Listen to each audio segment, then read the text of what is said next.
We will be resuming the original mission. Our first objective will be to secure enough power cells to fuel a return trip. He pointed straight at me next. Winterscar 2 has given me the coordinates for a past encounter he'd been in that contains enough cells to complete this objective. Holding his hand out, his armor displayed a map of the surrounding area. Most of it was obscured, except for where Father and I had traveled through and what looked like the search party's travels. All the armors must have already consolidated the map data. A large target had appeared on the site of the final battle with that spider. Following recovery, we'll resume direction northwest for 7 clicks. Atias said. Once we've secured what I came here for, we'll be making our way back to the surface. He pointed at a massive barrier on the map, further away from our current position. Since we've had to seal blast doors on our way down here, another way back will need to be scouted. I don't expect this to be an issue, finding a way to the surface is only a matter of time. He glanced over his fire team, all of us ready. With a nod, he dismissed us, turning and making his way back in the direction I'd come from. We began. Both Shadowsong Knights, the Prime and his second-in-command, carried Anka and Callum on their backs. The rest of us had armor, so we quickly fell into a run. I explained to Kedra everything I knew about the armors as I jogged at her side. Her gait had initially been awkward. Now she strode with the knights as if she'd always belonged. Scraps raining from above, I think she moved better than I did already. Atias had her come to the front, where he began a private chat, coaching her on the armor as we sprinted back. The rest of the group remained quiet as the yards flew by under us. It was quiet for a moment on the comms as we simply ate away at the distance. I remember challenging your old man before. The knight from House Ironreach told me, as he fell in line at my side. If I remember right, his name was Delmar Ironreach. He wasn't the head of his house, that honor fell to someone else. But House Ironreach's first armor was in his possession for a reason. I was a bit younger back then. A hotshot, you could say. He said, a tinge of nostalgia in his voice. I had beat everyone else in my house and proved worthy to wear Ironreach itself. Riding on the contrails of that victory, I was looking for more opponents to test my mettle with. Of course, my new fellow knights turned me to Tennyson's direction and gave me a push. All I needed. No intel, no studying up on my target. Worst possible way to be introduced to the Winterscar Prime. I'd make a bet that he beat you, I said, except I don't think anyone here could be convinced to take me up on that. I'd never heard of Father losing before against anyone in the clan, with exception to the Shadowsong Prime, once. And Atias himself, once as well. I can't even call it a fight, to be honest. Winterscar was a monster among monsters. Denmar said. I could almost see him grinning in his helmet. Atias would use him to cool off hotheads like me all the time. In the past he'd be the one to do that, but with Winterscar there, the clan lord had gotten lazy. Tossed them right at him like a meat grinder. Your father would quietly break them over his knee like children. No words, no taunts, nothing. Worse, he'd do it in seconds. Windrunner added. It's like he always knew the single most optimal way to get past your defense and knock you out. Imagine it from our point of view. You spent time preparing for the fight. You walk out into the field contemplating all your opening moves. Take your stance and ready the blade. The next moment, it's already over. Ironreach nodded. Damn unfair if you ask me. What about you, Shadowsong? You're the only one who beat him. Anka's father remained silent for a moment, before speaking. The man I beat wasn't Tennyson. More a pretender, clinging on to things he had no more right to own. I knew this story. The Shadowsong Prime had called Father out and challenged him to his title of First Blade of the Clan Lord, something he'd held onto ever since he'd earned his armor, where he'd won it from Shadowsong himself. This was about 2 months after Mother's death. Father had accepted the fight and arrived completely drunk. They say he almost couldn't stand on 2 feet. I hadn't seen the match or remembered anything of it, it's all second-hand to me. I'd been 2 months old at the time after all. Still almost beat you. Ironreach snickered. That was brutal to watch. Devolved into a monkey show by the end. Shadowsong growled back. What I did for the clan. Atius needed a first blade, and Winterscar was tarnishing the title. His head turned back to glance at me, and then he looked down, focusing on the run. At that moment in time, at least. I never got to watch that particular fight. I said. The first time I'd ever seen Father actually fight was against you, funny enough, to recover that title. Much like Anka would, he scoffed in that special way only a Shadowsong could truly emulate. I feel no shame in being beat by the real Winterscar Prime. How about we pick a different topic than something grim like that? Windrunner suggested. I'd rather we honor his memory with the better times we've shared with him, instead of the strange ones. I have just the one. Ironreach said. Caught feelings for a woman a few years ago, something bad. Windrunner groaned. Never ceases to amaze me, how you find a way to fit that in every time. We know already, you're planning to propose after this mission. Spare us the joke. See, if I lampshade it dramatically, bad luck won't happen because everyone expects it now. I'd rather not tempt fate at all. Some things should never be said out loud. He said, knocking on his chest plate a few times for luck. Well. It can't possibly get worse, right? That got a groan from all the knights on the comms as he started laughing himself. Even Anka looked like she'd seen a rat, though she kept quiet. I don't think I've ever told you lot, how I got the courage to confess. See, she was part of command and control, and way too clever for a meathead like me. Least that's what I thought all the time. Talked to me often, gave me winks, touched my hands often, smiled each time she saw me. Never picked up on the hints. Always thought she was joking. She once played a game where she ran her hands on my leg asking if I felt nervous. In hindsight, don't know how I didn't get that one. Windrunner started snickering. Ironreach shook his head, laugh it up Buckthead, everyone around can always tell but when it's you in the center of it, you'll keep doubting all the signs. Guarantee that. Wasn't until God's damn Tenny-cent himself stopped me that I realized how bad it had gotten. Remember it like yesterday. Had his hands folded over his chest, glaring at me, and in that pissed-off voice of his demanded that I get it together and ask for a date already. If Winterscar of all people could notice the tension between you two, must have been a massive wake-up call. Exactly. That's exactly what went through my head. It was like a light had been lit and I saw all the signs for what they were. Followed his advice right away and things are looking good for us. She'd told me her own friends were also at her throat too about making the first move. I think we were days apart from that. And well, things have been steady ever since. And guess what? I plan to propose to her after this mission. Windrunner groaned loudly at that, while Ironreach laughed and laughed. Anyways, that's my favorite memory of him. Who's next? I have one. The Shadowsong Prime said. That made the whole group fall quiet.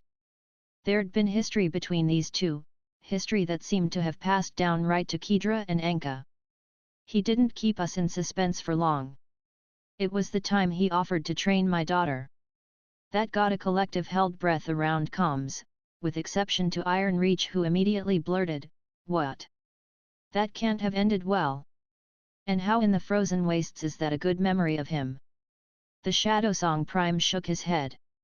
Had anyone else said those words to me, I would have started a blood feud immediately.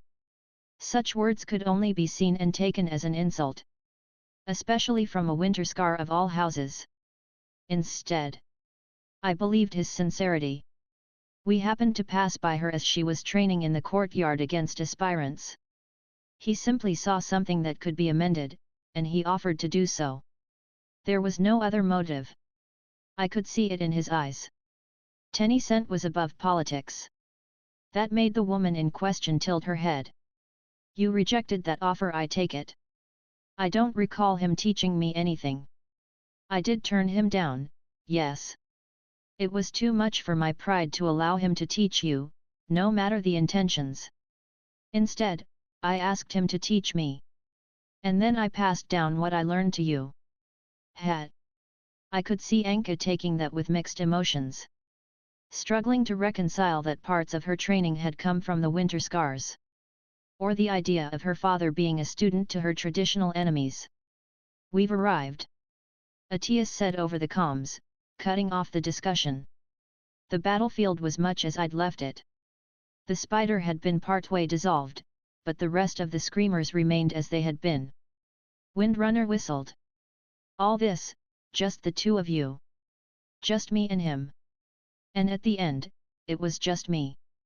Atias stalked forward, inspecting the carnage. Why is a spider out of its nest? He asked. I shrugged as I caught up to him and Kedra. The thing followed us. Followed? Explain. We'd escaped it once, when a door shut between us and the nest. It set up an ambush later on and tried to finish the job. I patted my armor. As you can see, that didn't work out. Chased after us with a different plan each time until I killed it. Troubling. What you're describing is behavior I would expect from a drake. Those are the designated hunters machines use at this layer. We understand their patterns perfectly after centuries, they don't change. His eyes lifted up to watch the far edges of the world. Thinking. Calculating. New behaviors, they always come as an omen.